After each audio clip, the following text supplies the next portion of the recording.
Halo, selamat pagi Bapak Ibu yang berbahagia, dan salam sejahtera bagi kita semua.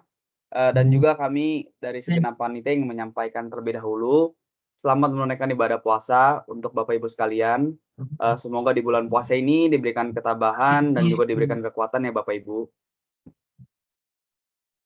Nah, terima kasih Bapak Ibu yang telah meluangi waktu untuk mengikuti webinar pada pagi hari ini yang bertemakan Revolutionizing Asset Tracking with RFID System.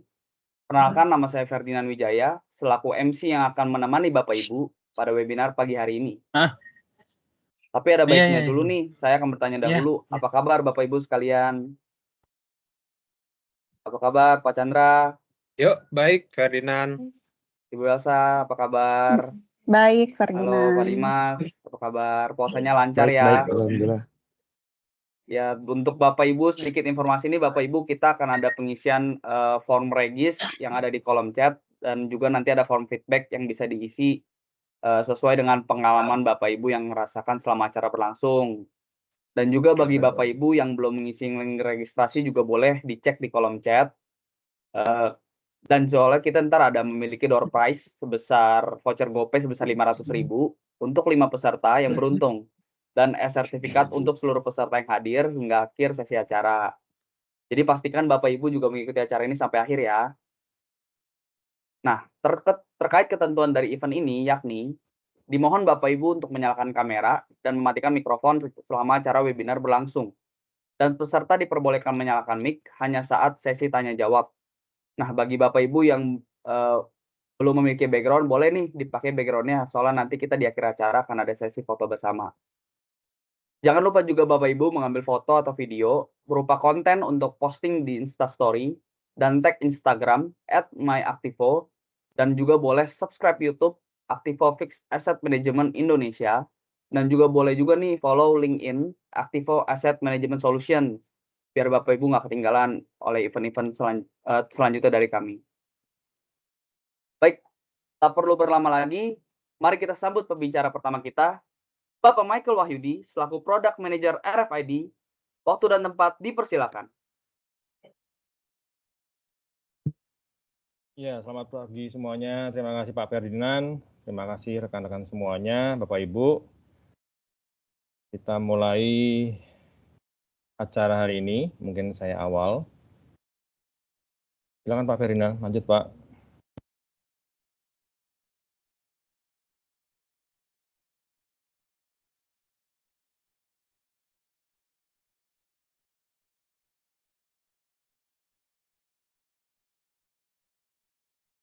Pak Ferdinand.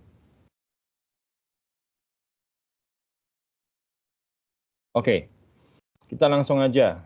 Pertama, memang next slide Pak Ferdinand, tolong Pak, kita understanding dulu mengenai RFID.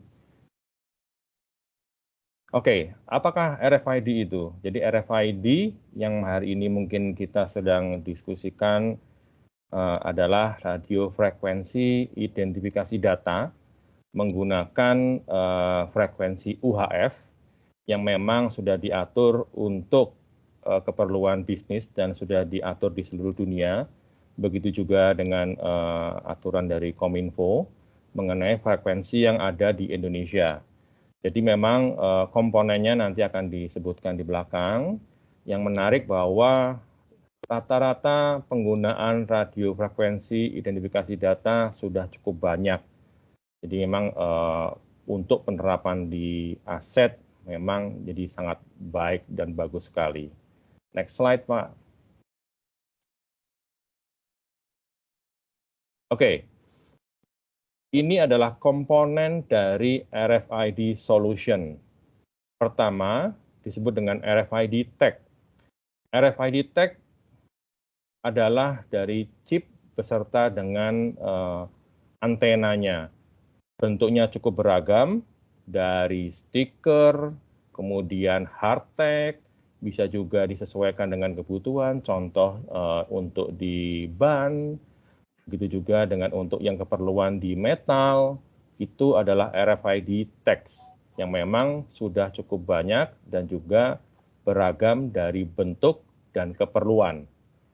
Kemudian berikutnya adalah berhubungan dengan radio readers atau scanner, alat bacanya.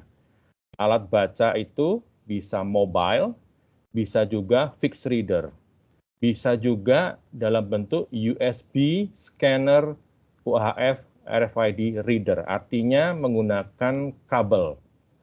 Ya, berikutnya antena. Antena ini berhubungan dengan readers yang fix, artinya dalam arti gate. Jadi RFID fixed reader butuh antena untuk meneruskan gelombang dan diterima oleh RFID text untuk memberikan feedback. Kemudian satu lagi yang tidak lupa dibutuhkan middleware software. Jadi adalah middleware software untuk komunikasi dari hardware kepada aplikasi yang Bapak Ibu dipakai, khususnya terutama hari ini di asset management system. Berikutnya Pak Ferdinand.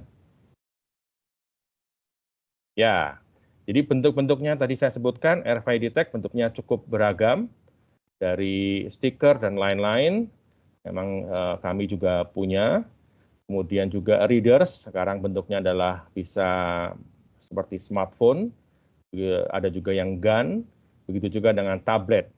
Ada beberapa penerapan memang tergantung nanti bisa di-combine, ada yang menggunakan gun, tablet, ataupun bentuknya smartphone dengan internal UHF reader di dalamnya.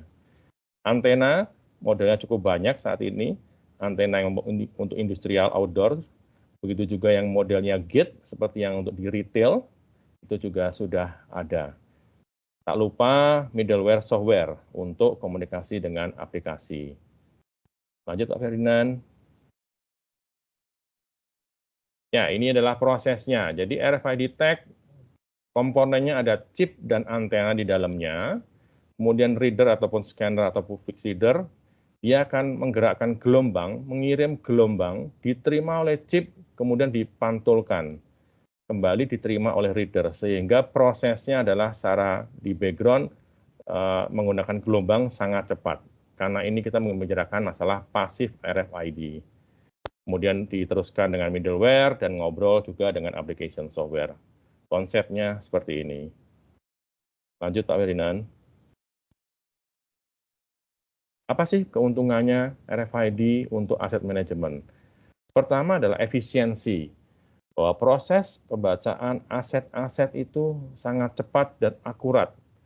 Dan memang menghindari penggunaan proses manual dan kesalahan dari human juga. Kedua, visibility. Artinya bahwa prosesnya tidak seperti barcode, di mana RFID adalah enhancement dari barcode. Kalau barcode, Bapak Ibu harus baca satu demi satu. Sehingga prosesnya cukup panjang. Punya aset 10 harus dibaca 10 kali. Menggunakan RFID, dia langsung terbaca 10 sesuai dengan stock opnam audit yang dibutuhkan. Kemudian automation, ini juga hampir sama, improvement dari yang nomor 2, bahwa kalau tadi satu demi satu, sekarang secara otomatis terbaca semua. Bisa juga dengan salah satu teknologi RFID yang di atas pasif dengan BLE, dia memberikan informasi secara real time dan online untuk aset-aset Bapak Ibu.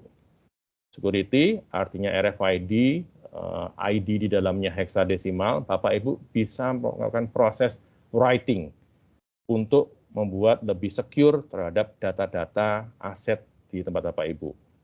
Kemudian enhance customer experience, artinya proses dari yang existing mungkin menggunakan barcode, ini jauh lebih cepat. Jadi industrinya mungkin bisa aja secara contoh untuk masalah stock opnam, stock audit, dulunya sebulan sekali, sekarang jika dibutuhkan, bisa aja dalam waktu 1 hari langsung aja lakukan audit. Karena tidak ada proses pembacaan barcode satu demi satu. Kemudian compliance, ada beberapa hal sekarang bahwa regulasi proses RFID secara digital ya boleh dilakukan. Karena memang di secara sistem sudah terlihat perbedaannya, even mungkin Pak Ibu jika di industri beberapa industri, pembacaan aset mana yang sudah di approve ataupun tidak bisa terbaca dengan baik. Ini adalah kelebihan dari RFID di asset management.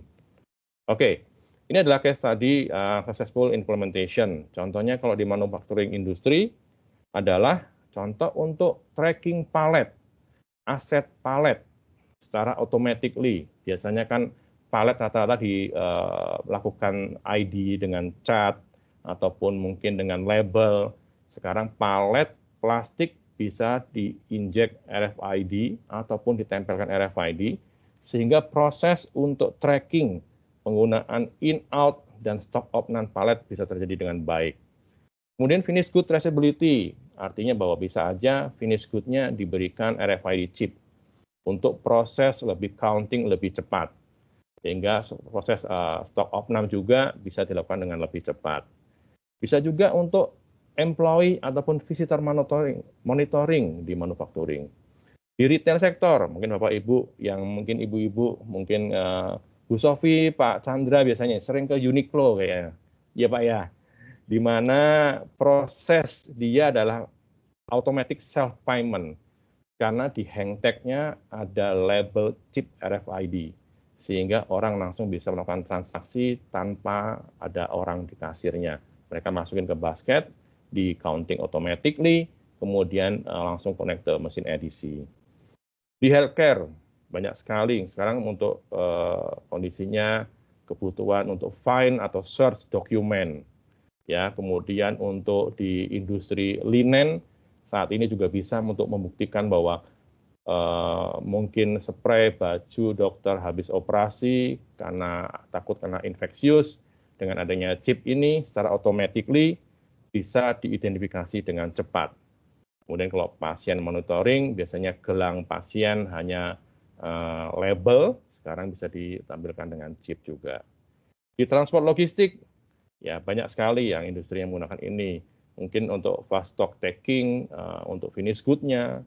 Kalau tadi saya sebutkan juga untuk monitoring truknya. Mungkin Bapak Ibu yang di Jakarta mulai melihat ya bahwa sekarang Dishub dengan kirnya sudah mencoba menempelkan RFID tag di depan kaca. Ya, untuk fast counting juga terjadi dengan baik. Ini adalah salah satu memang yang case study yang sukses dengan implementation RFID. Lanjut Pak. Oke, itu aja dari kami RFID secara sepintas. Jika ada ingin ditanyakan, boleh. Silakan. Baik, terima kasih Pak Michael atas presentasinya. Sungguh menarik ya Bapak Ibu yang ingin membahas RFID lebih lanjut dengan Pak Michael. Kita akan membuka sesi Q&A nih. Untuk Bapak Ibu bisa langsung saja ketik di kolom chat untuk bertanya ya. Silakan.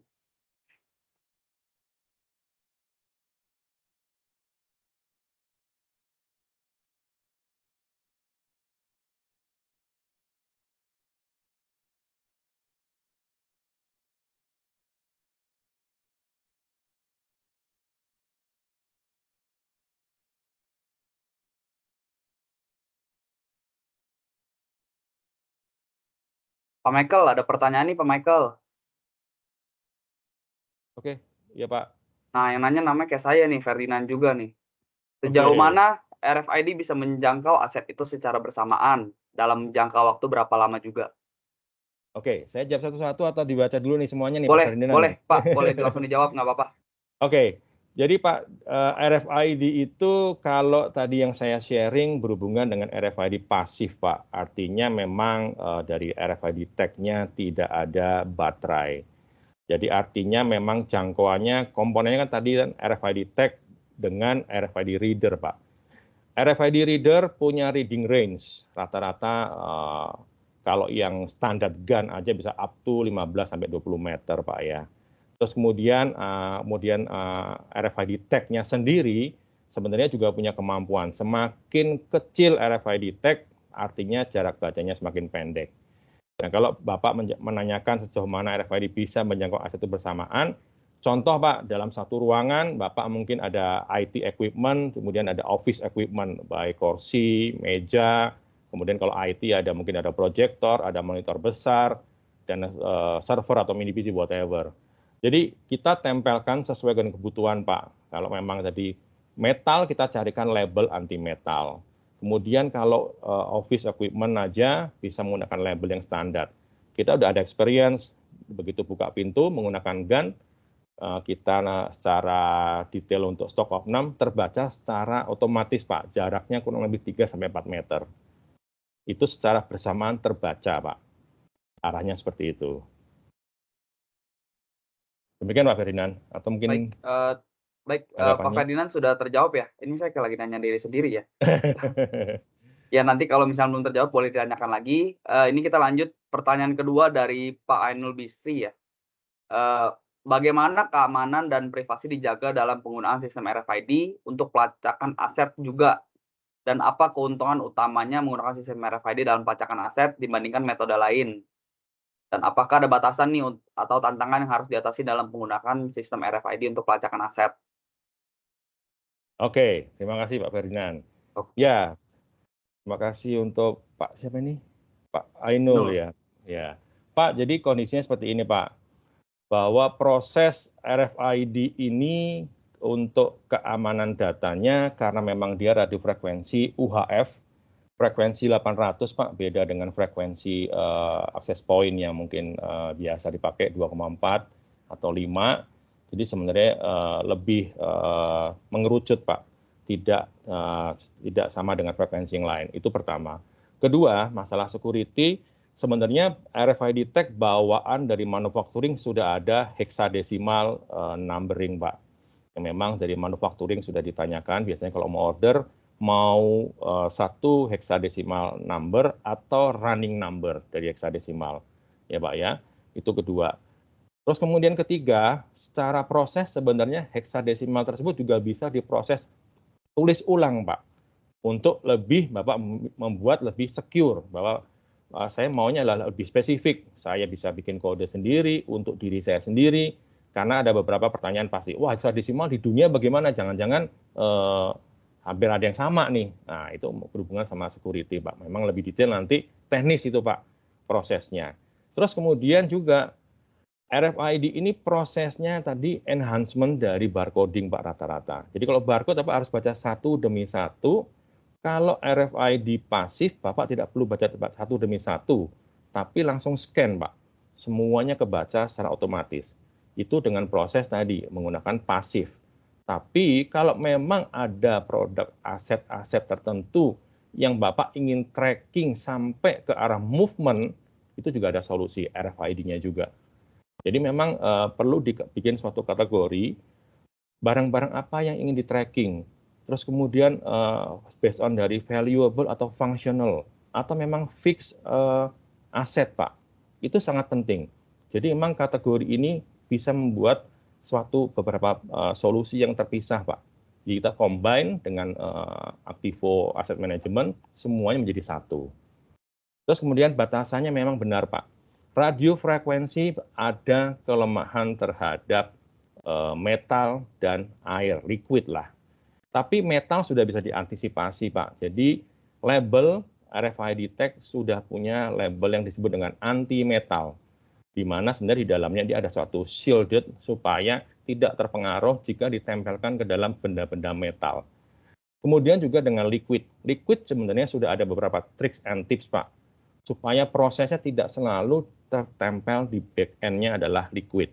Itu bisa dilakukan karena beberapa customer kami sudah bisa jalan juga dengan liquid yang memang disebut dengan aset. Seperti itu Pak. Baik, terima kasih Pak Michael. Terima kasih juga Pak Ainul sudah bertanya. Jika nanti belum jelas, boleh ditanyakan lagi. Kita lanjut ke pertanyaan selanjutnya. Dari Pak Odi, apakah RFID pernah digunakan untuk live biological asset dan bagaimana implementasinya? Oke, biological asset ya Pak ya? Ya Pak, sebenarnya kalau Bapak mungkin pernah ngikutin beberapa teknologi Pak. Memang saat ini yang paling umum dilakukan adalah untuk, kalau biological saya ngambil contoh sampel mungkin sapi ya Pak ya. Sapi di negara tetangga sudah lama sekali menggunakan RFID Pak. Fungsinya untuk apa? Automatic process reading range Pak. Jadi dia bisa combine dari data dari lahir sampai besar. Ya, kemudian dia bisa dikombin dengan proses automatic gate untuk proses dia pemilahan, kapan dia kapan dia akan dipotong atau boleh mungkin diperah susunya. Karena di luar negeri semua based on automatic Pak, gate. Jadi bisa di-combine Pak, karena ada reader, ada sensor, ada sapi dengan tag ID ini udah cukup umur untuk diperah susunya, maka jalur pintu otomatis untuk pemerahan akan terbuka dengan otomatis Pak. Ya, itu dengan biologikal Pak. Memang sudah ada, cuman memang istilahnya harus dilihat case by case Pak kondisinya. Dan di tag-nya sudah spesifik Pak. Untuk di pohon ada, di hewan juga spesifik Pak. Nah, itu memang sudah terjadi Pak. Seperti itu Pak. Baik, Pak Odi, apakah sudah terjawab? Kalau sudah terjawab nanti boleh terus di kolom chat. Lanjut nih, Pak Michael, banyak nih Pak Michael yang bertanya soal RFID. Ini dari Pak Nizar dari Kediri. Bagaimana penggunaan RFID di produk benih? Barangkali punya pengalaman mengerjakan di produsen benih. Oke, langsung saya jawab ya. Kalau untuk benih saat ini memang harus dilihat case by case. Experience kami adalah di industri tanaman, Pak. Tanaman itu ketika proses mereka masuk ke dalam media tanam, mereka punya tag Pak yang memang waterproof, ditempel ikut dalam pot media tersebut Pak. Jadi prosesnya akan dibaca. Itu sama seperti kayak tadi masalah sapi Pak. Kapan benih itu ditanam, itu adalah historicalnya. Kapan dia memang nanti akan dibaca secara automatically tanpa satu-satu, dia pakai gun, dia tinggal jalan. Oh ini yang harus dipisahkan. Historical dia start ditanam, sampai kapan dia boleh untuk dipanen, itu memang rata-rata di tanaman Pak. Tapi kalau yang disebut benih mungkin harus spesifik lagi ya Pak ya. Benih seperti apa nih Pak? Kalau tadi adalah yang saya sharing berhubungan dengan tanaman Pak. Tanaman ditanam di media sampai dia mungkin siap untuk dijual ataupun istilahnya dipanen lah. Arahnya ke sana. Baru kemudian mereka ada dua metode. Apakah memang RFID tag-nya ditarik ulang untuk dipakai ulang atau memang akan diberikan kepada end user sebagai informatif bahwa ini termasuk marketing proses lah Pak. Oh, bahwa penjual tanaman ini sudah menggunakan teknologi yang cukup canggih, dan itu pun juga kalau memang ingin dikaitkan ke marketing dan tim mungkin aplikasi dan lain-lain, wah sangat luas sekali Pak. Artinya bisa aja di open aplikasinya, oh ini bener nih, ini dari bibit unggul, bibitnya dari mana, dan lain-lain. Wah, sudah ada Pak, cuma memang hanya untuk diproses tanaman hias. Nanti yang disebut benih, mungkin bisa diskus lebih detail lah Pak. Siap. Baik, untuk Pak Nizar, kalau sudah terjawab boleh terus di kolom chat ya untuk konfirmasi. Lanjut Pak Michael. Ya. Masih kuat Pak Michael ya, masih banyak nih pertanyaannya. Dari Pak Hadi, untuk baterai RFID tag aktif bisanya tahan berapa lama? Oke, jadi Pak, kali ini kebetulan saya sharing mengenai RFID pasif yang tanpa baterai. Di atasnya sebenarnya disebut dengan RFID tapi dengan teknologi Bluetooth Low Energy. Pasti pakai baterai. Kemudian di atasnya ada RFID aktif. Bluetooth Low Energy dan RFID aktif itu rata-rata baterainya tahannya kurang lebih secara technical spec ya Pak, 1,5 tahun Pak. Dan itu menggunakan baterai yang memang standar CR2023, mungkin yang umum di market. Cuman kembali kayak kemarin kita habis meeting ditanyakan, benar nggak bahwa CR2023 itu memang bisa sampai 1,5 tahun? Saya kembalikan Pak, masalahnya di market ini sangat banyak jenis-jenis baterai tipe yang sama tapi grade kualitasnya berbeda. Nah itu yang perlu diperhatikan Pak. Karena secara basic pasti kita ngomong ke originally product dan beberapa manufacturing yang memang bagus. Tapi di luar itu ya kami tidak pemalsuan produk itu membuat bahwa harusnya lifetime dari baterainya 1,5 tahun, ternyata 3 bulan sudah tidak bisa berfungsi. Dan yang menarik kalau RFID BLE ataupun aktif, begitu low, dia akan memberikan informasi bahwa baterai saya low. Seperti itu, Pak. Baik, Pak Hadi, jika sudah terjawab, boleh Pak Hadi konfirm di kolom chat.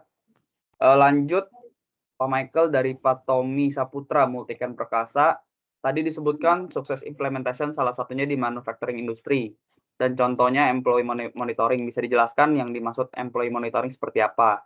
Dan finished good traceability yang dimaksud apakah dapat melakukan pelacakan stok barang untuk dijual, atau finished good yang dimaksud hanya berupa fixed asset.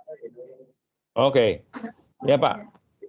Jadi sebenarnya gini Pak, employee monitoring system itu memang harus dibicarakan detail Pak ya, karena memang RFID pasif ini ataupun yang menggunakan BLE itu bisa ditaruh di name tag Pak untuk di tracking. Nah kalau berusaha untuk menggunakan pasif mau tidak mau dia harus punya gate-gate tertentu Pak untuk di tracking, positioning jadi posisinya last-nya di mana.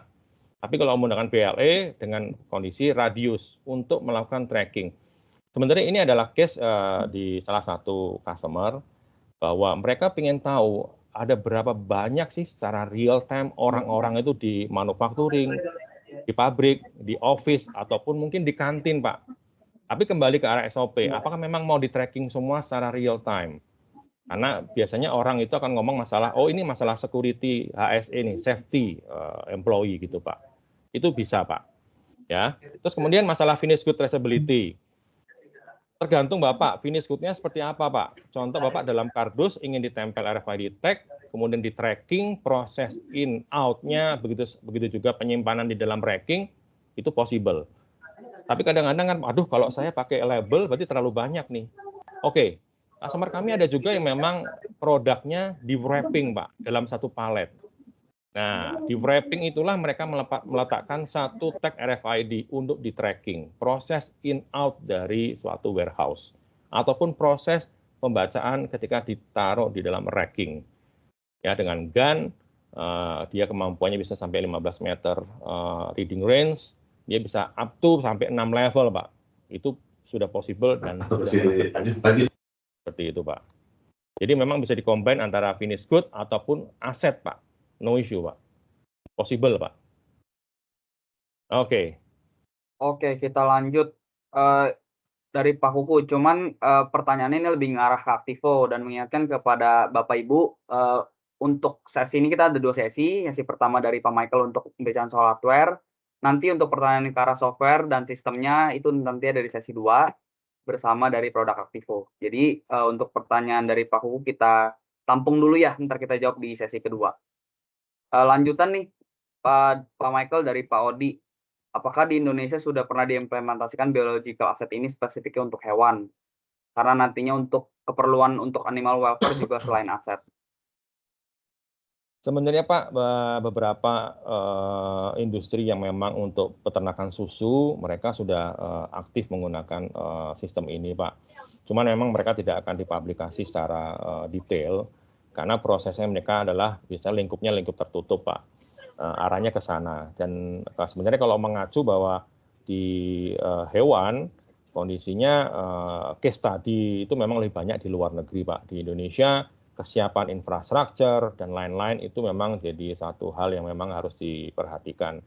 Karena kalau kalian lihat paling gampang memang kayak di YouTube lah, peternakan sapi di Australia semua sudah menggunakan teknologi RFID dan automatic gate Pak. Nah ini memang kalau memang mungkin Bapak ingin menerapkan ataupun ada yang ingin di testing, sebenarnya possible. Saya juga punya beberapa sampel tag yang memang untuk di hewan.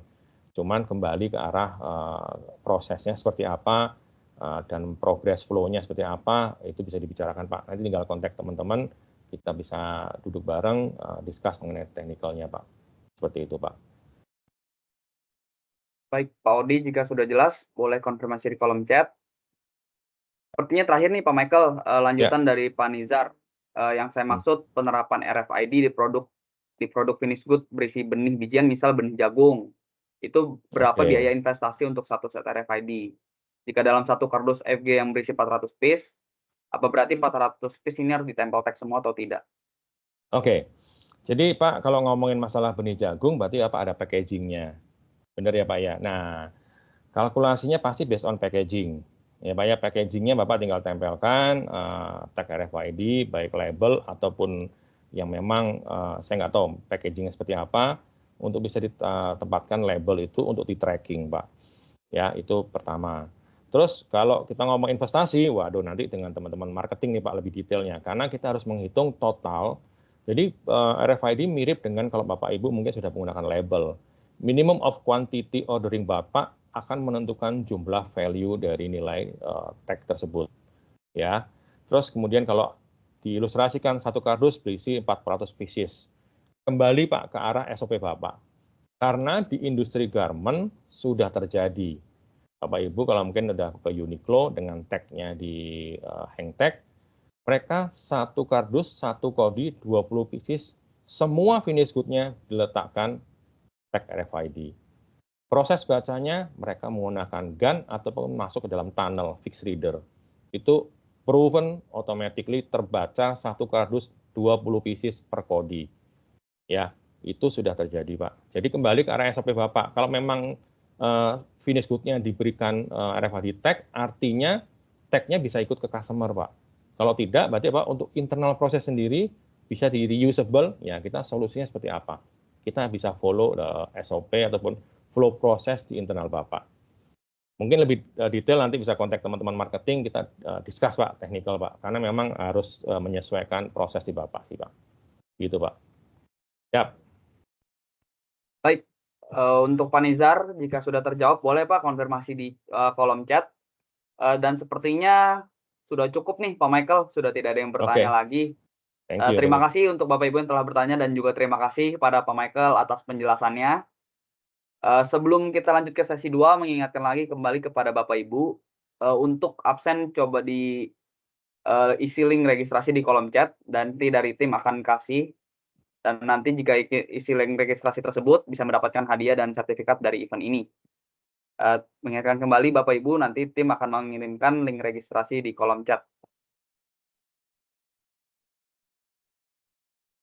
Baik, selanjutnya mari kita sambut pembicara kedua kita, Bapak Chandra Herman selaku Product Manager Aktivo. Waktu dan tempat dipersilakan. Ya. Halo Bapak Ibu, rekan-rekan semua yang sudah join di webinar kita hari ini. Terima kasih sudah join. Boleh next slide ya. Perkenalkan, saya Chandra Herman selaku Aktivo Product Manager. Jadi kalau tadi Pak Michael, terima kasih penjelasan di sisi hardware solution-nya komprehensif sekali, lengkap sekali ya. Jadi untuk teman-teman yang tadi belum tahu teknologi RFID ini seperti apa, kayaknya penjelasan Pak Mike ini udah cukup komprehensif gitu ya, memberikan gambaran lengkap gitu ya. Nah, di bagian sesi saya ini sebetulnya saya lebih akan banyak menjelaskan di sisi aplikasinya sebetulnya. Jadi bagaimana penerapan teknologi tadi yang sudah dijelaskan oleh Pak Michael ini bisa diterapkan di sistem asset management ya, dalam hal ini Aktivo gitu ya. Kita akan melihat bagaimana RFID ini digunakan secara konkret dalam suatu sistem ya. Jadi memang Aktivo ini cenderung kita pakai digunakan untuk asset lifecycle. Tadi mungkin ada yang bertanya ya mengenai asset lifecycle. Betul sekali bahwa Aktivo ini adalah produk solusi fixed asset management yang mengakomodir semua bisnis proses lifecycle aset, mulai dari registrasi, tracking, barcoding, sampai transaksional di aset itu sendiri, seperti aset movement, aset request, aset transfer ya, ataupun sampai audit ya, keperluan audit dan keperluan aktivitas transaksi yang lainnya sampai disposal gitu ya. Sorry Pak, gak usah diganti dulu Pak, gak apa-apa di slide-nya tadi dulu. Jadi memang ada satu irisan proses bisnis yang berkaitan dengan improvement di sisi teknologi RFID sendiri. Tidak semua memang proses bisnis di aset lifecycle itu memanfaatkan RFID. Contohnya misalkan kita di asset management itu memang ada proses bisnis seperti depresiasi, perhitungan penyusutan, terus ada proses maintenance aset, kemudian ada proses inventory management juga termasuk di dalamnya reporting dan scheduling gitu ya. Nah, si RFID sendiri ini akan terutilize di Aktivo pada proses bisnis untuk barcoding, tracking, monitoring, dan real-time tracking. Sebetulnya lebih ke arah sana sebetulnya. Atau pada umumnya real case-nya itu adalah proses stock audit gitu ya. Kalau tadi mungkin Pak Michael udah banyak menjelaskan tuh bagaimana komparasi antara penerapan improvement dari teknologi barcoding menjadi RFID. Nah, sebetulnya di Aktivo itu adalah hilir prosesnya nih. Bagaimana suatu RFID ini akan membantu dua fungsi utama ini. Sebetulnya kita mengeliminasi yang tadi Pak Mike bilang, proses scan barcode secara manual satu demi satu. Jadi cenderung yang kita temui di lapangan real case pain point-nya itu adalah sebetulnya customer-customer kita ini memiliki aset dalam jumlah besar, jumlah banyak, tapi resource yang melakukan proses audit stock take ini cenderung sedikit. Nah, dia butuh improve teknologinya. Kenapa? Karena kalau dia masih melakukan satu demi satu, pertama dia akan butuh waktu yang cukup panjang untuk melakukan stock opnam gitu ya. Sehingga proses trackingnya diharapkan dengan RFID ini ya solusi yang bisa menjawab itu ya kita harus improve, kita harus naik satu step kita dari barcoding kita harus improve ke RFID supaya proses trackingnya bisa lebih cepat, stock opnamnya lebih cepat dan cenderung lebih akurat gitu ya. Jadi memang saat ini teknologi RFID ini cukup mengakomodir untuk mengatasi problem-problem yang dialami teman-teman di lapangan seperti itu gitu ya. Next lagi Per, coba. Nah, jadi perbedaannya adalah kalau teman-teman memanfaatkan ini untuk kebutuhan tracking di sistem aset ya, teman-teman akan menemukan aset ini secara cepat, secara sekaligus ya. Tidak perlu mengandalkan satu demi satu ya. Tadi kalau Pak Mek jelaskan ya, kalau pakai barcode ya teman-teman nggak ada opsi lain selain harus scan satu demi satu sampai seluruh asetnya ke scan. Tapi kalau pakai RFID ya teman-teman bisa melakukan bulk scan gitu ya supaya semuanya teridentifikasi selama memang masih dalam kondisi jangkauan radius RFID-nya gitu. Ya, next lagi Fer. Nah, ini kondisi komparasi apple to apple antara barcode dan RFID teknologi sebetulnya. Jadi mungkin teman-teman di sini juga pengen tahu ya sebenarnya apa sih yang terimprove dari proses barcode dan RFID sendiri ya. Jadi kalau yang umum kita temui di customer kita cenderung biasanya banyak masih pakainya barcode tuh atau QR code lah ya, tampilannya gitu ya. Nah, memang teman-teman ini mengalami kendala-kendala tertentu di sisi barcode seperti ya barcode ini harus visible untuk bisa di-scan. Selama dia nggak visible untuk di-scan ya dia akan ke-scan, tapi kalau nggak visible ya teman-teman nggak akan bisa scan. Cenderung ada limitasi boundaries di situ. Jadi misalkan kadang-kadang kita temui juga tim kita lakukan service tagging atau audit gitu ya, barcode-nya ini misalkan posisinya di atas seperti di AC gitu ya, dia harus menjangkau dengan effort yang lumayan misalkan, ataupun harus mencari-cari posisi barcode yang nggak standar biasanya. Seperti di kursi adanya di bawah, atau meja ada yang di belakang, dia harus geser-geser segala macam. Nah ini cukup mempersulit. Apalagi jarak bacanya yang cenderung lebih pendek gitu ya. Teman-teman harus berhadapan dengan visibility barcode-nya supaya bisa ke-scan. Kalau bengkok sedikit atau miring sedikit susah ke-scan ya dia nggak akan bisa ke-scan gitu ya. Karena jarak bacanya yang cenderung pendek. Kemudian yang cenderung kita temui itu juga kalau barcode ini biasanya daya tahannya, durability-nya cenderung lebih pendek. Karena biasanya orang tertarik untuk letek atau dia korek-korek sehingga kondisi labelnya sendiri mulai rusak biasanya. Nah, mulai rusak ini cenderung mengalami kesulitan lagi untuk bisa di-scan. Nah, itu yang cenderung real case yang kita alami ya. Barcode-nya rusak, nggak bisa di-scan. Nah, itu membawa kesulitan tersendiri di proses stock opnam ya atau audit di lapangan gitu. Nah, itu yang dialami di kondisi barcode sebelah kiri. Nah, kita coba lihat di kondisi RFID sebelah kanan. Nah, kalau RFID ini cenderung mudah terbaca ya, karena memang nggak harus ada pembacaan secara langsung di barcode-nya harus terlihat gitu ya. Dia bisa menjangkau area-area yang sulit terjangkau juga. Yang paling kita umumkan temui ya tadi, misalkan asetnya berupa AC gitu ya.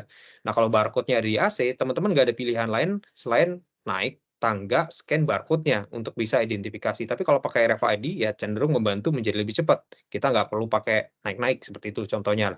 Jadi mengatasi kendala obstacle, jangkauan, range baca kan dia cenderung lebih luas lah ya dan cenderung lebih cepat. Nah, yang benefit utamanya ya kita bisa scan sekaligus. Nah, itu teman-teman jadi nggak perlu satu demi satu. Bayangkan kalau kayak di Angkasa Pura gitu, kita ada proyek sana ya, yang di-scan itu adalah AC gitu ya. Nah, itu kalau AC-nya satu, kalau AC-nya puluhan, ratusan, kita butuh waktu berapa lama, butuh berapa resource yang butuh melakukan itu. Nah, RFID ini bisa mempercepat proses tadi gitu ya, karena dia bisa multiple tag di-scan secara sekaligus dan tag-nya ini cenderung durability-nya lebih panjang lifespan-nya dibandingkan barcode gitu. Nah, itu kurang lebih kondisi yang teman-teman bisa improve nih. Kalau mungkin sekarang masih pakainya barcode, nah kira-kira kita mulai punya opsi juga nih kayaknya RFID menarik juga nih kalau kita improve gitu ya. Karena ada benefit-benefit yang kita bisa manfaatkan dari teknologi ini.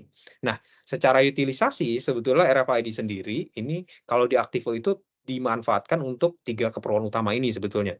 Jadi yang pertama itu yang paling besar adalah keperluan untuk aset audit atau stock opnam atau stock take gitu ya di lapangan. Biasanya kalau di company itu running prosesnya biasanya setahun sekali atau 6 bulan sekali. Biasanya di akhir periode tahun tuh suka ada regulasi juga misalkan dari OJK untuk ketentuan apakah sudah melakukan audit, apakah sudah menggunakan sistem gitu ya, sudah comply atau belum proses auditnya dengan benar gitu ya. Nah, RFID ini sebetulnya meningkatkan efisiensi proses dari aset audit itu sendiri. Jadi cenderung lebih cepat. Biasanya customer selalu bilang ke kita kalau untuk melakukan proses audit secara manual, kita biasanya butuh waktu lama tuh Pak, sebulan. Biasanya mereka rekon data dulu di masing-masing cabang, baru nanti kita keliling tuh audit atau stock take dari cabang ke cabang ke cabang gitu ya. Nah, dengan proses manual itu mereka cenderung butuh waktu yang lama dan akurasinya cenderung rendah gitu ya. Jadi kan kalau proses audit ini kendala yang paling sering kita temui itu adalah perbedaan data dengan aktual kondisi di lapangan ya. Biasanya di data ada, di lapangan nggak ada. Nah, kita identifikasinya cukup sulit kalau memang tidak menggunakan sistem ataupun teknologi tertentu. Karena biasanya kita sulit mengenali aset ini benar aset di lokasi itu atau enggak, atau aset ini sebenarnya punya lokasi mana yang dipindah ke sini tanpa transaksi gitu ya. Nah, dengan sistem sebetulnya kita berupaya mengeliminasi kerumitan-kerumitan proses manual tadi gitu ya. Jadi aset audit ini akan terbantu sehingga prosesnya jadi lebih cepat. Bahkan dengan teknologi RFID ini kita bisa scan sekaligus, jadi efisiensi waktu. Nah, kemudian teman-teman juga bisa tracking atau identifikasi secara lebih cepat. Jadi kadang-kadang dari HO ingin melakukan inspection misalkan gitu ya ke salah satu ruangan secara cepat saya pengen counting gitu ya jumlah numbers aset di ruangan tertentu gitu ya. Nah, dengan RFID ini tentu proses itu menjadi lebih cepat dibandingkan dia harus satu demi satu memastikan benar nggak sih aset ini sebenarnya punya lokasi ini gitu ya. Cukup scan aja, lihat detail information-nya, memastikan bahwa emang lokasinya sudah sesuai dengan data gitu ya. Ataupun yang tadi Pak Mike juga jelaskan, kalau teman-teman punya advance, kebutuhan yang lebih advance ya, misalkan kita bukan cuma sekedar audit doang Pak, kita bahkan ingin memantau pergerakan movement-nya gitu, aset movement-nya secara real time menggunakan, RFID. Nah, itu juga bisa. Bahkan kita di beberapa case juga, menawarkan juga untuk membantu customer ini memberikan trigger preventif kalau misalkan ada movement aset yang sebetulnya tidak diizinkan atau tidak di-approve ya, dalam hal ini untuk mencegah potensi risk kehilangan aset ya. Misalkan contohnya ada, IT equipment yang dibawa keluar dari kantor gitu yang tidak boleh berpindah gitu ya. Nah, teman-teman bisa terbantu dengan adanya trigger alert yang, dikirimkan dari sistem ini gitu ya, untuk mencegah potensi loss tadi gitu.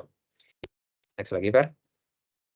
Nah, penerapan konkret di Aktivo itu sebetulnya akan memanfaatkan komponen-komponen yang tadi Pak Mike sudah jelaskan sebetulnya. Jadi kalau untuk keperluan aset audit tracking, memang RFID komponen yang paling tepat itu adalah RFID yang pasif yang tadi Pak Mike bilang. Nah, kalau yang di atas ini, di sebelah kanan ini kiri ya, untuk audit dan tracking ini akan memanfaatkan RFID dalam bentuk GAN ya, ataupun yang tablet yang tadi Pak Mike sudah jelaskan. Nah, kalau yang di atas ini memang kebutuhannya adalah mempercepat proses audit.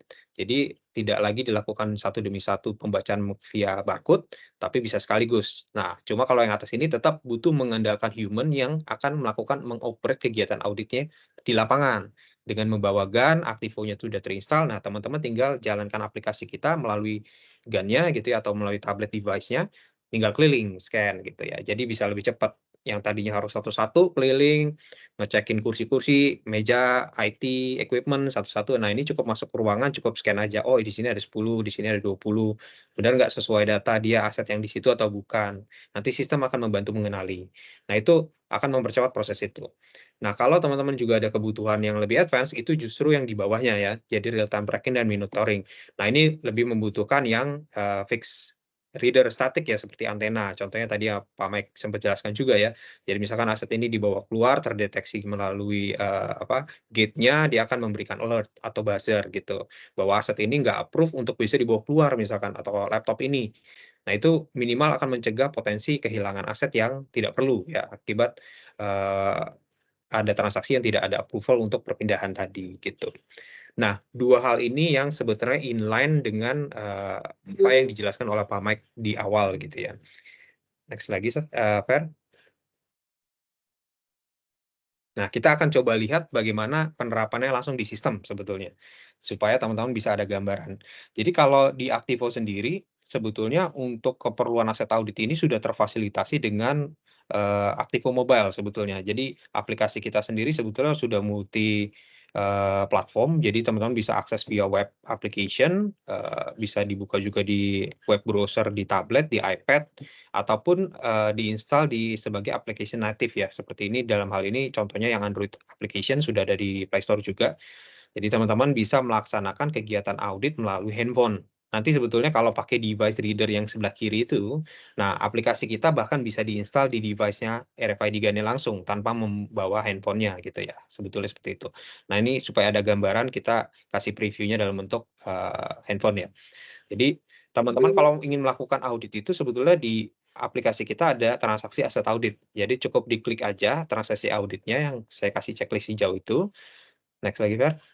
Nanti teman-teman bisa melakukan penjadwalan kegiatan audit. Jadi misalkan saya udah bagi nih Pak, kegiatan audit kita tuh ada audit tahunan, audit 6 bulanan, ada audit 3 bulanan, yang kita udah jadwalin secara rutin gitu ya. Kalau audit tahunan tuh pasti setiap tanggal sekian sampai sekian. Nah kita bikin jadwal auditnya. Jadi nanti teman-teman bisa lihat jadwal mana yang memang harus kita lakukan kegiatan audit ya. Ditandai dengan status dia, ada yang statusnya masih open, ada yang sudah close. Kalau close itu artinya sudah selesai dilakukan. Nah, kalau yang open ini berarti belum dilakukan. Kita bisa klik aja jadwal yang masih open untuk kita lakukan kegiatan audit.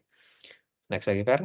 Lalu kita akan initial audit. Ya, artinya ada pilihan untuk, oke, kita akan start kegiatan audit kita di jadwal tersebut, gitu ya. Next lagi. Nah, nanti teman-teman tinggal ke lapangan.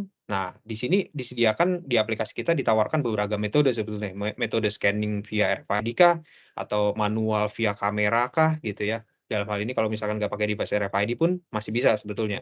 Tapi alangkah lebih baiknya lebih cepat tentu dengan RFID, gitu ya. Nanti kalau tinggal pakai RFID tinggal pilih yang metode scan-nya via RFID. Nanti setelah itu teman-teman tinggal memanfaatkan RFID GAN-nya, lalu scan-lah aset yang ada di ruangan tersebut. Nanti kalau sudah ke-scan, dia akan masuk ke tab aset namanya scan aset, artinya aset-aset yang sudah berhasil ke-scan. Nah, kalau yang nggak ketemu, nggak ke-scan nih ada di mana, Pak? Nah, itu akan ada di tab sebelahnya ya, yang di atas itu ada tulisannya unscan asset. Artinya misalkan di ruangan ini harusnya ada 10 nih, Pak. Nah, kita scan itu harusnya idealnya di list yang ke-scan ini ada 10 aset. Nanti identifikasinya lebih gampangnya dia akan ada location-nya. Misalkan nih kita ruangan ini adalah ruangan di Jakarta Barat gitu misalkan, atau lantai berapa ruangan meeting apa. Nah, itu akan harusnya 10 aset itu akan teridentifikasi dalam master lokasi yang sama, 10. Nanti nggak ketemu, misalkan kita cuma ketemu 9, Pak. Nah, ada satu yang nggak ketemu. Nah, itu pasti yang di unscan aset. Otomatis itu pasti yang nggak ada di ruangan itu dan nggak ke-scan melalui RFID. Gitu. Nanti teman-teman dari aktivitas audit ini bisa melengkapi detail informasinya. Nanti diklik aja detail asetnya. Next lagi, Fer. Nah, teman-teman bisa melengkapi berbagai hal kondisi dari aktivitas auditnya. Biasanya status condition-nya dia apakah baik, buruk, rusak gitu ya, apakah kondisinya udah sesuai dengan data atau enggak gitu ya, komparasinya di situ. Nanti teman-teman juga bisa melengkapi foto asetnya ya. Jadi kita ada bisa juga ada satu SOP yang mendukung juga teman-teman bisa foto current condition asetnya, foto. Nah, next lagi, Fer, coba. Nah, kalau teman-teman contohnya udah di foto ini, kita juga melengkapi dengan geotag juga. Jadi kapan dia ambil watermark lah ya, menandai bahwa kegiatan audit ini memang terverified dilakukan di tanggal berapa, lokasi mana, jam berapa.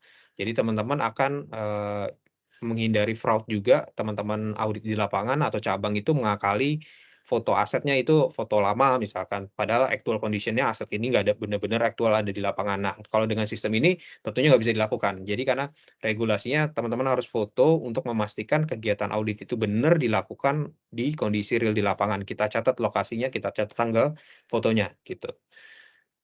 Oke, next lagi. Nah, kalau sudah tinggal teman-teman submit. Misalkan kita udah lengkap nih Pak semuanya ya, kita submit, kita konfirmasi. Next lagi. Nah, kalau sudah tinggal di-close aja jadwal auditnya, nanti dia akan terupdate statusnya menjadi close ya, tiket auditnya. Nanti reportnya kita lihatnya di mana Pak? Nah, nanti teman-teman lebih nyamannya akan bisa akses versi webnya, lalu bisa generate report auditnya. Nanti akan menurunkan raw data di dalam bentuk Excel, berisi list-list aset dengan status-status condition yang teman-teman tadi input tadi, gitu ya. Nah, kalau fotonya gimana Pak? Fotonya akan langsung terupdate sebagai profil fotonya terbaru di aset detailnya. Jadi teman-teman kalau auditnya benar sesuai SOP, dipastikan data pengkiniannya terupdate sesuai dengan kondisi transaksi stok opnamnya yang dilakukan di lapangan, seperti itu. Jadi teman-teman akan terbantu sekali memonitoring progres stok opnam ini apakah benar atau enggak gitu justifikasinya secara jelas itu sudah ada proses bisnisnya di sistem kita gitu. Oke, next lagi. Nah, yang kedua itu biasanya kita ada kebutuhan identifikasi aset secara cepat nih, Pak, gitu ya. Kalau misalkan nggak pakai sistem, kita susah banget nih ngenalin aset ini aset apa. Misalkan memang ada barcode-nya pun kita nggak tahu tuh barcode itu atau RFID code-nya ini udah apa sih gitu ya, aset apa sih, lokasinya sesuai atau enggak. Nah, dengan RFID ini sebetulnya sama, cuma bedanya teman-teman nggak perlu masuk ke transaksi audit, cukup klik aja di list aset di sebelah kiri bawah. Artinya kita mau identifikasi aset ya. Jadi next lagi, Fer. Ya, misalkan kita masuk satu ruangan nih, kita mau identifikasi di ruangan meeting director ini ada aset apa aja sih sebetulnya. Nah, kita bisa filter list asetnya di atas berdasarkan ruangan misalkan ya. Harusnya di situ ada 5 gitu ya asetnya.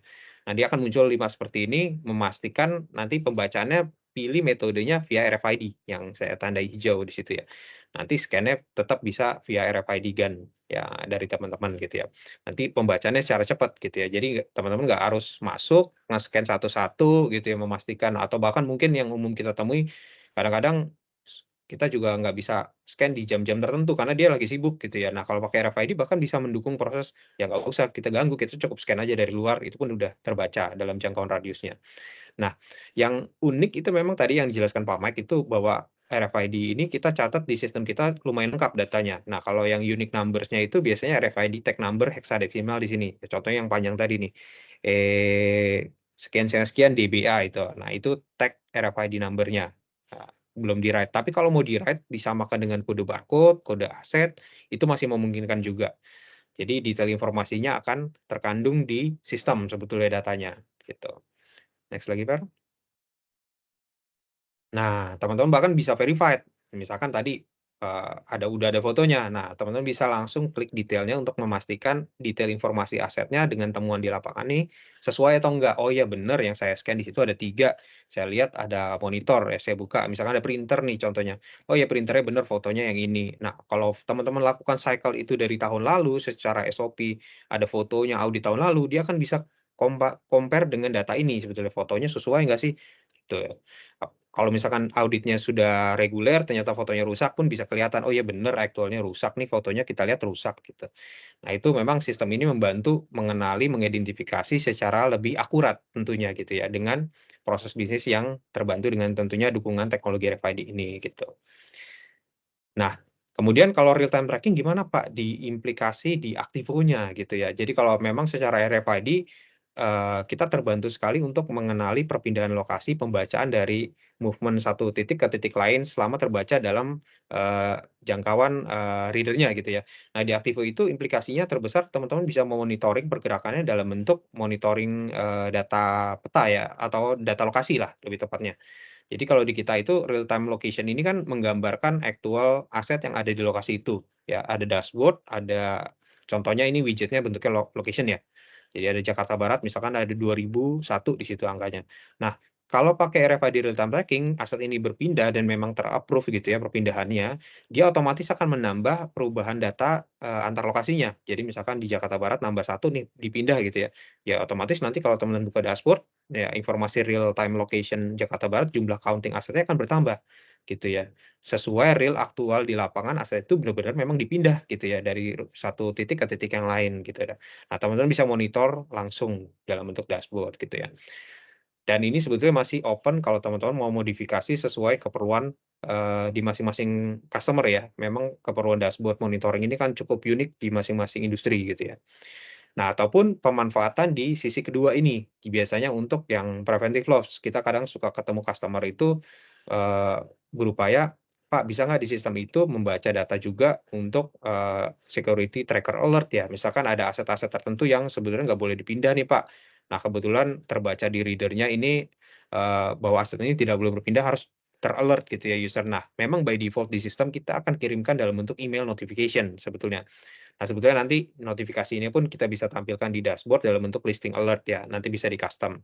Tapi by default memang kita akan kirimkan di email, contohnya misalkan ini ya, ada aset yang misalkan dipindah tanpa approval gitu ya. Nanti dia akan terbaca, ter-alert bahwa usernya bahwa ada warning nih, kenapa nih aset ini harusnya nggak boleh berpindah, ternyata berpindah gitu ya. Nah, user ini akan sangat terbantu mencegah adanya preventive loss gitu ya, minimal apa ya, ada historical juga bahwa ada aset-aset mana sih yang sebenarnya dipindah tanpa ada approval gitu ya. Ya kemungkinan hilang gitu ya. Nah, ini melalui aktivitas tracking di sistem kami seperti ini gitu. Nah, sebetulnya secara summary, si RFID sendiri sebetulnya meningkatkan proses pembacaan secara lebih cepat ya dibandingkan teman-teman itu melakukan manual di barcode. Itu udah otomatis ya, karena dia bisa membaca secara sekaligus tanpa harus satu demi satu gitu ya. Terus meningkatkan juga radius pembacaan secara lebih cepat. Ya tadi saya bilang nggak perlu satu-satu menjangkaunya dengan berbagai kendala ya. Dia tinggi lah, dia di belakang lah, dia gelap lah, nggak kebaca. Dengan RFID tereliminasi ya batasan-batasan itu. Apalagi tidak perlu ada kebutuhan untuk bisa melihat secara langsung ya, tag-nya ada di mana gitu ya. Kita harus benar-benar terbaca secara visual gitu ya. Dengan RFID ini kita bisa cenderung lebih efisien, lebih cepat gitu. Nah, mungkin itu sedikit materi dari saya. Mungkin saya kembalikan lagi ke Ferdinand ya, sesinya lanjut ke Q&A ya, Fer ya? Ya, Mungkin terima pertanyaannya kasih. lebih spesifik ke arah proses bisnis flow di sistem mungkin ya. Nanti tapi kalau teman-teman masih ada ke arah hardware, masih bisa dibantu Pak Mike juga gitu. Baik, terima kasih Pak Chandra atas presentasinya. Nah, bagi Bapak Ibu yang tertarik terhadap produk Activo, kami akan membuat nih sesi Q&A untuk Bapak Ibu. Langsung saja Bapak Ibu boleh ketik di kolom chat untuk bertanya ya. Sebelum saya mengangkat pertanyaan-pertanyaan dari Bapak Ibu, mengingatkan kembali kepada Bapak Ibu untuk mengisi link registrasi di kolom chat yang nantinya dari tim bisa kirim, dan juga Bapak Ibu bisa mendapatkan hadiah dan sertifikat di akhir acara nanti. Dan juga jangan lupa Bapak Ibu mengambil foto atau video berupa konten untuk posting di Instastory dan tag Instagram @myactivo, dan boleh subscribe YouTube Activo Fixed Asset Management Indonesia dan follow LinkedIn Activo Asset Management Solution. Oke, mari kita lihat mungkin pertanyaan yang tadi ya Pak Chandra yang sesi pertama ya. Coba saya bacakan ulang pertanyaannya dari Pak Kuku. Apakah sistem Activo support untuk life cycle asset tag, historical maintenance, mutasi sampai dengan disposal? Ya, terima kasih Pak Kuku. Jadi memang tadi saya sempat mention sekilas Pak. Jadi memang sistem kami ini justru memang fokus ke fixed asset life cycle.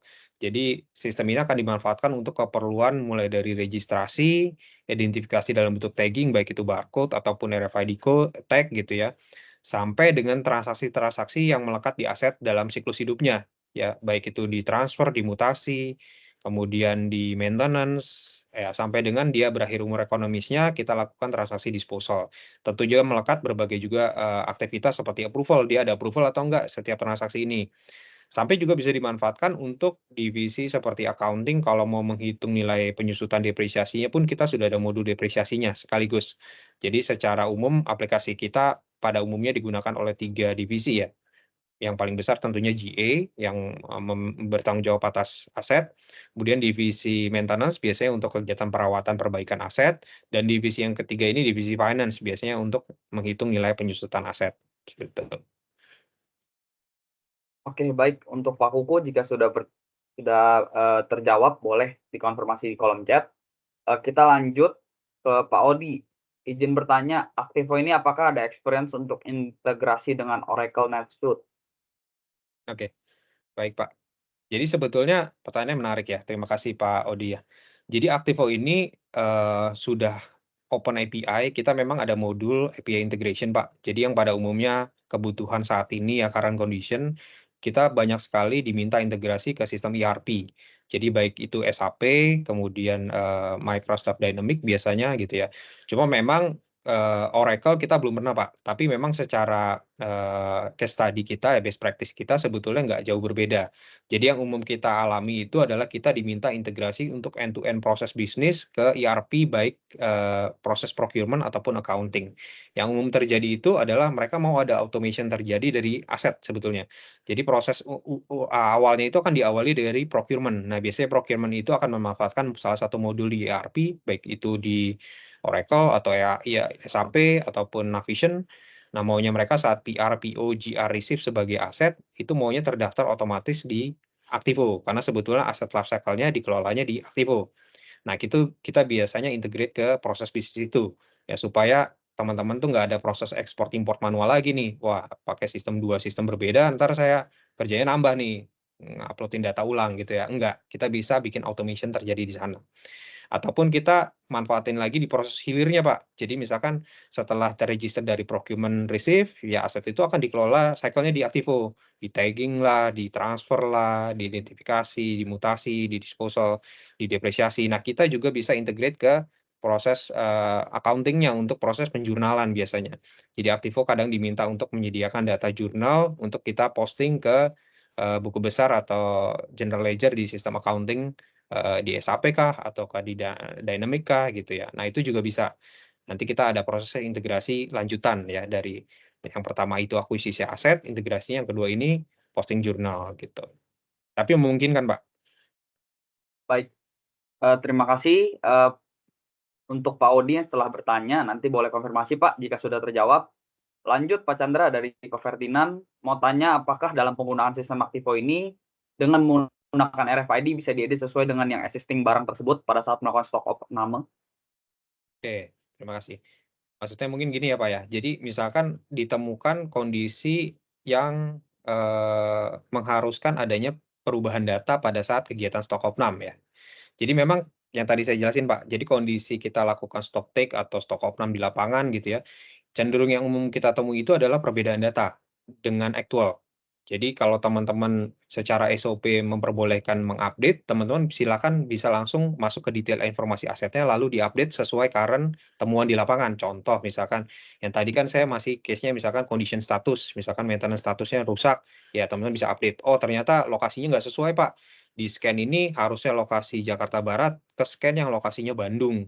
Ya, sebetulnya idealnya secara sistem itu kita lakukan proses lanjutan itu sebagai transaksi, Pak. Jadi kita tetap save sebagai temuan, nanti aset Bandung ini kita lakukan transfer balik misalkan gitu ya.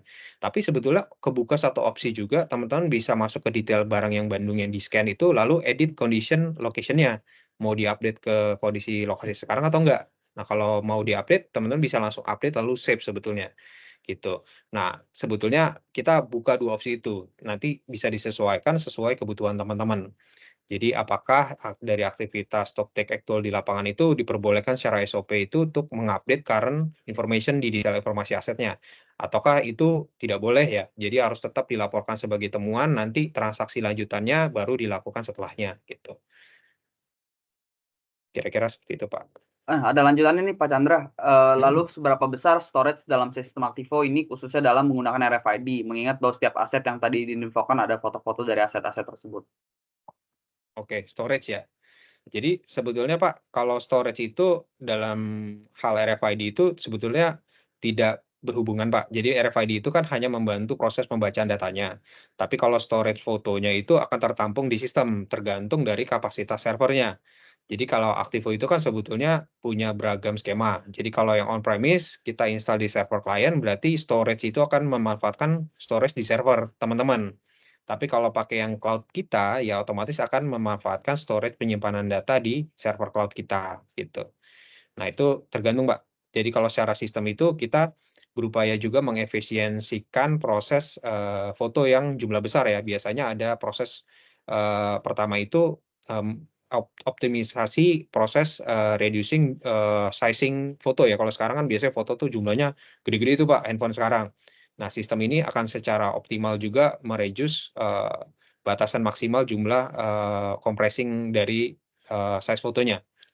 Dan biasanya kita juga bisa lakukan proses housekeeping, Pak. Misalkan data-data old yang sudah 5 tahun atau over 10 tahun, kita bisa cleansing di server untuk mengurangi resiko datanya penuh gitu ya. Dan itu bisa dilakukan gitu secara sistem. Oke, terima kasih Pak Ferdinand telah bertanya. Jika sudah terjawab, boleh konfirmasi di kolom chat. Pak Chandra, kita lanjut Pak dari Ya. Pak Tommy Saputra dari Multikrem Perkasa. Apakah Aktivo sudah support API untuk integrasi dengan aplikasi lain? Bila sudah, contohnya dengan aplikasi apa? Dan apakah Aktivo sudah ada pengalaman dengan customer yang bergerak di bidang alat berat? Oke, baik, Ferin. Ya, thank you. Jadi tadi saya sempat jelasin Pak, bahwa Aktivo itu sudah ada modul API-nya, API integration. Jadi kita sudah open API, jadi teman-teman bisa memanfaatkan API untuk keperluan get post data, baik searah ataupun dua arah. Jadi kita sudah ada pengalaman integrasi tadi dengan aplikasi ERP Pak, pada umumnya seperti SAP ataupun Microsoft Dynamics yang pada umumnya gitu ya. Ataupun aplikasi built-in spesifik di masing-masing customer gitu ya. Kadang-kadang dia develop sistem sendiri yang kita minta integrasi juga ke sistem kita. Nah, itu bisa pakai API kita gitu ya. Nah, kemudian tadi apa Fer? Yang kedua pertanyaannya Fer? Selanjutnya. Oh, sudah ada pengalaman dengan customer yang bergerak di bidang alat berat, Pak. Oh, alat berat, oke. Sebetulnya alat berat kita nggak spesifik customer yang produsen alat berat, Pak. Tapi kita biasanya ke industri yang memanfaatkan penggunaan operation alat berat. Contohnya misalkan industri mining. Nah, kita ada customer juga yang menggunakan alat berat, tapi memang spesifik di industri mining ataupun biasanya pertambangan ataupun seperti pembangkit listrik gitu ya. Nah, itu kita ada customer yang use case-nya seperti itu. Nah, kalau di mereka cenderung kebutuhannya mengarahnya ya, kalau alat berat itu lebih ke arah aktivitas operation untuk kebutuhan maintenance aset, Pak, biasanya. Monitoring kapan dia downtime, terus optimalisasi penggunaan usability asetnya gitu ya. Nah, itu kita ada pengalaman di sana juga. Oke, untuk Pak Tommy, jika sudah terjawab, boleh Pak konfirmasi di kolom chat. Kita lanjut kembali kepada Pak Aji Giatama. Mau tanya untuk integrasi dengan sistem SAP, apakah langsung atau bagaimana? Nah, ini menarik juga nih, Pak. Jadi sebetulnya yang kita temui kalau customer ini pakai SAP, Pak, biasanya kan kita sudah open API ini, Pak. Cuma memang dari SAP itu biasanya kalau mau integrate langsung hit kayak SAP itu cenderung ada biaya tambahan dari SAP yang dibebankan. Nah, kita nggak menyarankan itu. Kenapa? Karena biasanya biayanya nggak murah gitu ya. Biasanya kita akan bikin metode integrasi nggak langsung via SAP ke Aktivo gitu ya. Nanti kita bikin middleware yang akan ngobrol. Metodenya beragam sih Pak. Apakah nanti ada middleware service atau database yang di tengah-tengah yang kita tampung gitu, database tampungan. Nah, metode integrasinya macam-macam. Apakah di-build API to API ataupun pakai file sharing. Nanti kita bisa ngobrol secara teknis lebih lanjut terkait kebutuhannya. Tapi kita udah ada beberapa use case dengan SAP seperti itu, Pak. Jadi nanti kita bisa menerapkan dengan metode yang sama sebetulnya. Oke. Oke, Pak Haji, jika sudah terjawab, boleh seperti yang lain Pak, konfirmasi di kolom chat. Kita lanjut Pak Chandra, ada pertanyaan dari Pak Aris Haryanto. Nggak tahu sih ini untuk pertanyaannya lebih arahnya ke hardware atau software, tapi pertanyaannya sensor RFID diletakkannya di sebelah mana? Apakah di pintu? Kalau aset tersebut dipindahkan tidak melalui pintu yang dipasang sensor, apakah tetap akan terdeteksi? Nah, mungkin dari Pak Chandra atau Pak Michael yang menjawab ini. Nah, kalau ini mungkin lebih cocoknya ke Pak Mike kali ya. Pak Mike ya. Sensor yang diletakkan di apa tuh tadi? Maksudnya tag RFID-nya diletakkan di mana? Jadi sebetulnya gini Pak, jadi kalau aset yang akan di-tracking itu akan ditempel tag RFID namanya, baik itu pasif maupun aktif. Jadi reader-nya itu yang justru ada dua macam, reader-nya yang statik, kalau statik itu dalam bentuk gate, kalau yang movement tadi dalam bentuk gun sebetulnya. Jadi kalau pertanyaannya apakah sensor RFID diletakkan di mana, sebetulnya si tag-nya sendiri akan diletakkan di aset sebetulnya. Nah, kalau pintunya itu akan mewakili sebagai reader sebetulnya. Nah, kalau gimana kondisi aset itu dipindah nggak melalui pintu yang dipasang sensor, misalkan ya kayak teman-teman ke fashion store gitu ya, ternyata ada pintu yang nggak ada nggak ada readernya gitu ya. Nah, itu otomatis nggak akan terbaca, Pak. Jadi pembacaan RFID itu memang saat melewati pintu akan terbaca gitu. Jadi justru memang challenging-nya di situ. Jadi orang-orang tuh kan kadang tahu ya, misalkan, wah ini RFID, kalau lewat pintu dia biasanya akan terbaca gitu ya, ini nggak boleh keluar. Nah, kalau dia ada pintu lain yang memang nggak ada reader-nya gitu ya, itu opsi loss-nya tinggi, Pak, sebetulnya. Justru itu memang harus dicegah. Jadi untuk pintu-pintu lain harus juga dipasangi reader RFID-nya juga gitu, untuk mencegah dia bisa mencari cara untuk dia bawa pergi gitu ya. Karena kalau udah nggak kebaca itu ya terhitungnya loss, Pak, sebetulnya, gitu. Oke, Nanti untuk kalau Pak Aris, jika sudah terjawab Pak, boleh konfirmasi di kolom chat. Kita lanjut Pak Chandra, dari pertanyaan lanjutan dari Pak Tommy, terkait dengan skema cloud, bagaimana sekuritas atau keamanan datanya? Apakah sudah mengacu ke ISO 27001? Oke, baik, Pak. Jadi sebetulnya kalau cloud, kita kebetulan paket cloud kita menggunakan provider dari Microsoft Azure, Pak.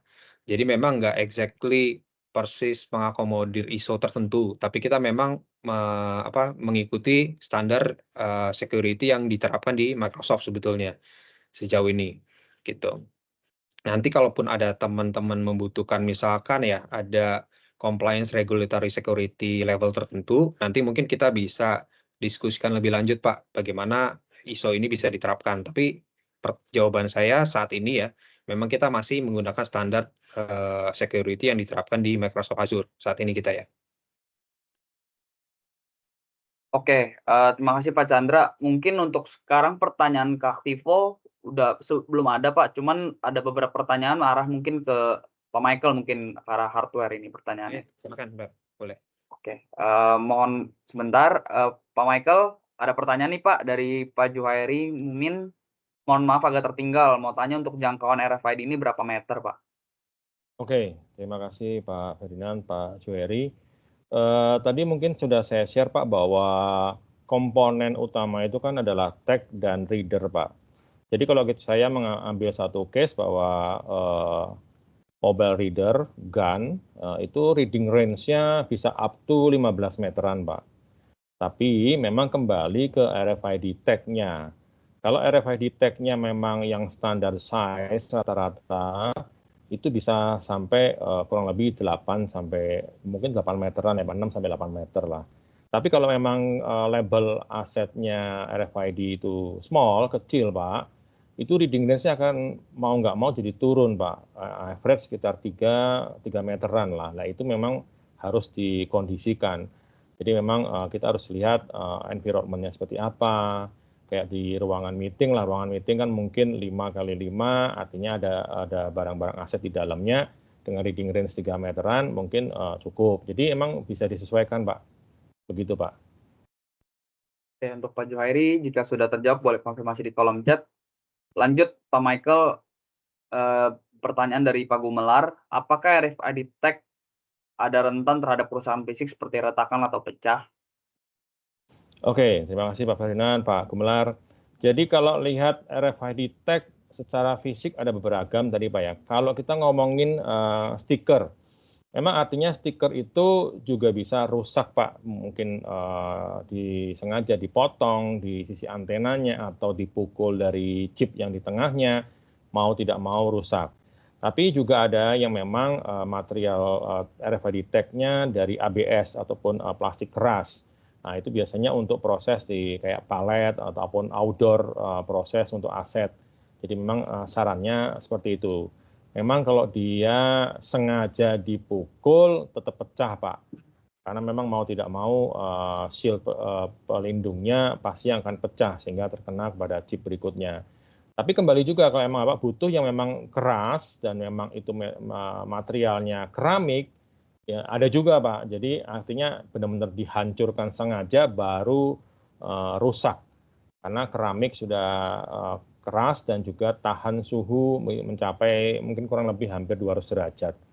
Jadi materialnya cukup banyak Pak, tinggal disesuaikan nanti sesuai dengan kebutuhan Pak. Begitu Pak. Baik, untuk Pak Gumelar, jika belum terjawab mungkin boleh nanti konfirmasi di chat. Lanjut Pak Michael, dari Pak Ucok nih, ada pertanyaan untuk RFID ini, apakah ada aplikasi database yang digunakan?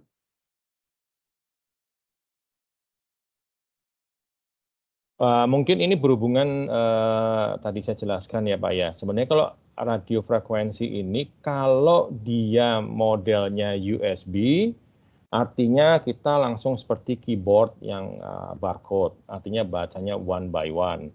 Kalau dia mobile, mau nggak mau dia harus develop API. Karena dengan Activo artinya harus lempar data, disimpan nantinya di Activo sebagai data. Itu konsepnya seperti itu sih Pak. Jadi nanti tinggal kita diskusikan prosesnya mau seperti apa.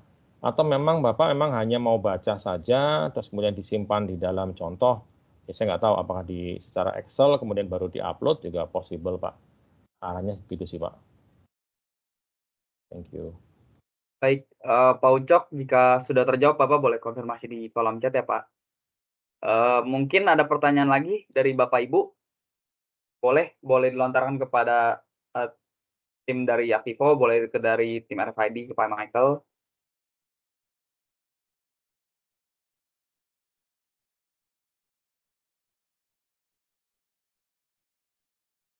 Baik, jika sudah tidak ada, mungkin kita akhiri saja sesi Q&A-nya. Terima kasih Pak Chandra atas penjelasan dari pertanyaan-pertanyaan yang sudah diberikan dari teman-teman. Terima kasih juga kepada Pak Michael atas penjelasan yang lengkap dari produk RFID. Nah, seperti yang sudah saya sampaikan di awal, sebelum kita masuk ke door prize, kita juga akan memberikan form feedback nih dari Bapak Ibu untuk diisi. Dipersilakan kepada tim panitia untuk memberikan link form feedback di kolom chat. Bagi Bapak Ibu boleh mengisi form feedback dan memberikan pengalaman Bapak Ibu nih selama mengikuti acara dari event ini. Dan juga mengingatkan kembali bagi Bapak Ibu yang belum absen, boleh registrasi absen dulu di link yang sudah diberikan. Kayak Bapak Ibu bisa lihat di kolom chat itu sudah ada tertera link yang bisa Bapak Ibu akses.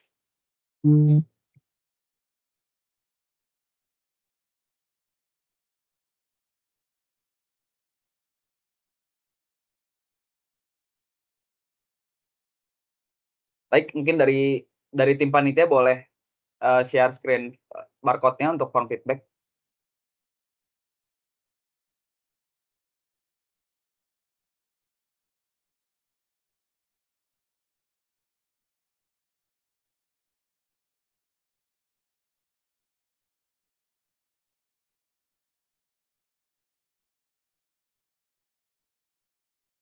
Ya, Bapak Ibu bisa akses form feedback ini melalui scan barcode.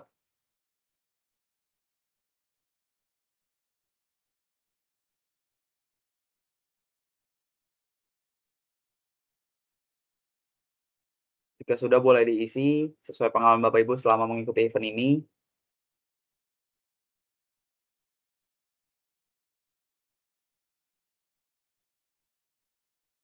Ingatkan kembali setelah ini kita akan memilih pemenang door prize voucher GoPay sebesar 500.000 untuk 5 peserta yang beruntung dan sertifikat untuk seluruh peserta yang hadir. Jadi dipastikan Bapak Ibu mengikuti acara sampai akhir ya. Dan juga jika Bapak Ibu belum mengisi link regis, Bapak Ibu tidak dapat kesempatan untuk mendapatkan door prize yang akan kami nanti acak. Jadi dimohon Bapak Ibu untuk mengisi link regis tersebut agar tidak tertinggalan.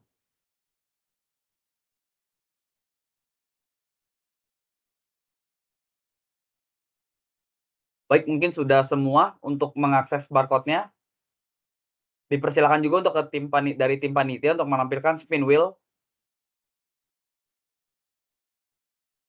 Dan kita akan mengacak siapa pemenang door prize yang beruntung dari 5 peserta yang hadir pada hari ini.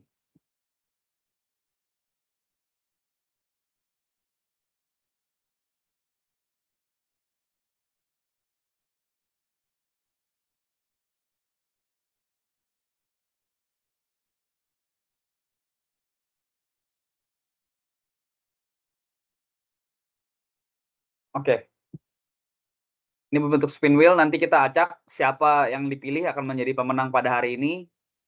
Mungkin dari Bapak Ibu yang belum mengisi link regis diingatkan kembali, bahwa nama-nama Bapak Ibu yang sudah registrasi akan masuk ke dalam spin wheel ini, dan yang belum, mohon maaf Bapak Ibu untuk melewatkan kesempatan ini. Oke, mungkin, kita, reveal dulu ya pemenang pertamanya datang dari siapa?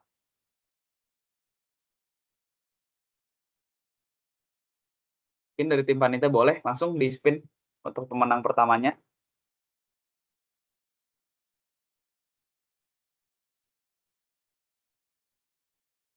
Oke, kita lihat. Pemenang pertamanya jatuh kepada Bapak Ahmad Jamali. Bapak Ahmad Jamali apakah hadir?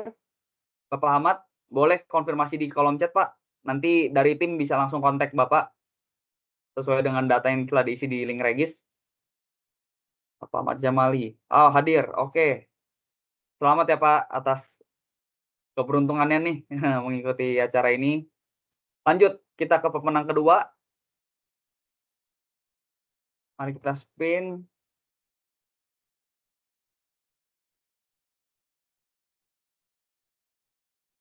Mari kita lihat siapa pemenang kedua untuk orang yang beruntung nih.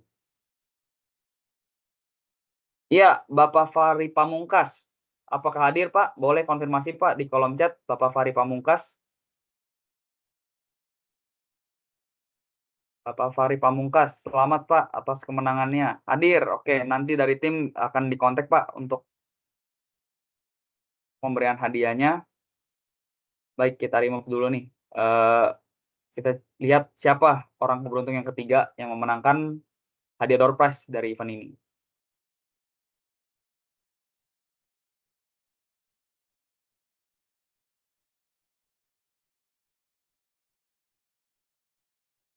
Selamat kepada Bapak Aurik. Bapak Aurik, apakah hadir? Boleh Pak konfirmasi hadir. Baik, nanti boleh dikonfirmasi dari tim untuk di chat Pak untuk pemberian hadiahnya. Udah 3 orang pemenang, tinggal 2 lagi Bapak Ibu. Ayo siapa yang beruntung setelah ini?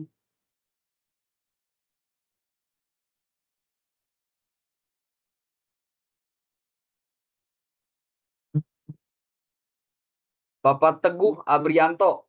Selamat Pak Teguh. Telah menjadi orang keempat yang beruntung. Apakah hadir Pak Teguh Abrianto? Hadir, oke. Oke, terima kasih Bapak. Baik, siapa pemenang yang terakhir nih untuk mendapatkan hadiah door prize? Kita cuma ada 5 pemenang dari total peserta yang datang, yang hadir.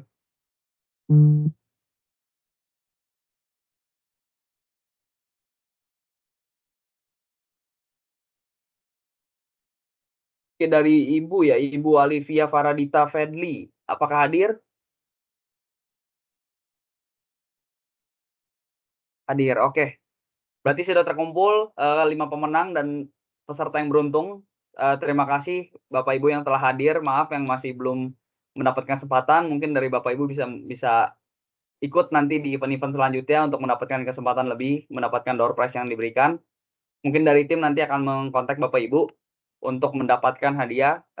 Sekali lagi saya ucapkan selamat untuk 5 peserta yang beruntung yang mendapatkan voucher GoPay sebesar 500.000. Mari Bapak Ibu sebelum kita mengakhiri acara, kita on cam terlebih dahulu untuk foto bersama. Nanti dari tim panitia akan melakukan screenshot untuk foto di event ini. Ayo Bapak Ibu, kita tunggu untuk on cam. Dan yang belum memakai background, boleh pakai background.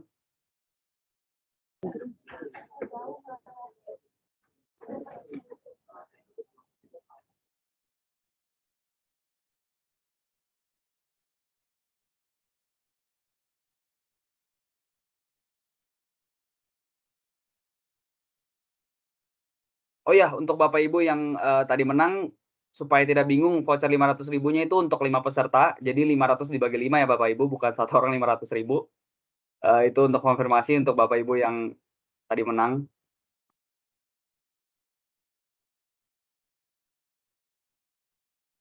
Ayo Bapak Ibu boleh on cam, kita akan melakukan foto bersama. Nggak apa-apa yang belum bisa mengakses background, nggak apa-apa Bapak Ibu on cam, supaya nanti bisa didokumentasi oleh tim.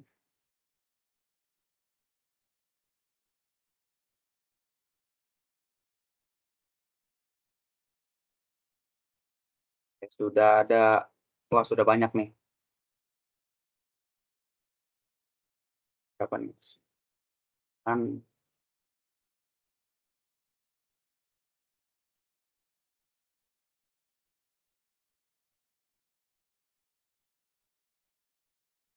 ya, udah ada 34 orang yang on cam. Mungkin masih ada yang mau on cam, Bapak Ibu?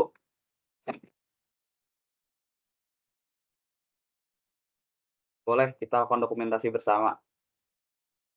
Dari tim kalau sudah mau screenshot, sudah mau foto, udah boleh konfirmasi ya.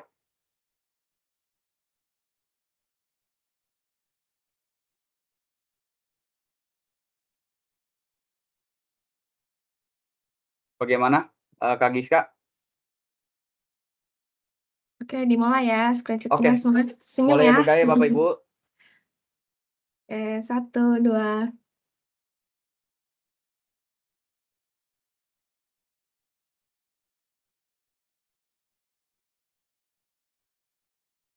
Oke, lagi ya. 1, 2.